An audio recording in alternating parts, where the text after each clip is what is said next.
वावराकडून येताना, बांद्यातून येताना आमचं घर बघा, म्हणजे माझ्या आईचं घर. आजूबाजूला सगळी झाडं आहेत. घर कुठे आहे तेच दिसत नाही. आणि हा माझ्या लहान भावाचा मुलगा भाचा कृष्णा, कियान नाव आहे आणि खूप छान गोड असा आहे. आम्हाला जायचं होतं आता आपल्या रूमवर घरी, तर आमची गडबड चालू होती जायची. आणि एक दिवसासाठी गेलो तर अजिबात राहिल्यासारखं किंवा गावी गेल्यासारखं अजिबात वाटत नव्हतं. आणि रात्री वाष्टेची भाजी बनवली होती आणि तेच वाष्टेची भाजी थोडीशी उरली होती. त्याच्यात बेसन पीठ टाकलं, तांदळाचं पीठ टाकलं, तिखट मीठ हळद कढीपत्ता कोथिंबीर वगैरे टाकलं आणि त्याचे वडे बनवले. तर वडेसुद्धा खूप छान टेस्टी लागतात. तर मीच गॅसवर बनवले आणि काय झालं, वडे बनवता गॅस अंडा संपला. मग उरलेले चुलीवर बनवला पूर्ण स्वयंपाक, मग चुलीवरच झाला.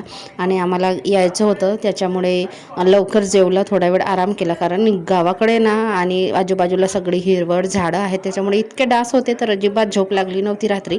तर थोडा वेळ आराम केला आणि 1 वाजता तयारी करून मग 2ला निघालो. तर बसस्टँडवर येऊन बसची वाट बघता बघता कंटाळा आला. शेवटी बस आली, पोहोचलो आम्ही गोंद्याला. गोंद्याच्या बसस्टँडवर पण भरपूर गर्दी होती, पण कशी जागा मिळाली, पोहोचलो आम्ही आपल्या रूमवरती. भांडे होते, कपडे होते, त्याचा राडा ह्याचा राडा, ते सगळं स्वच्छ केला.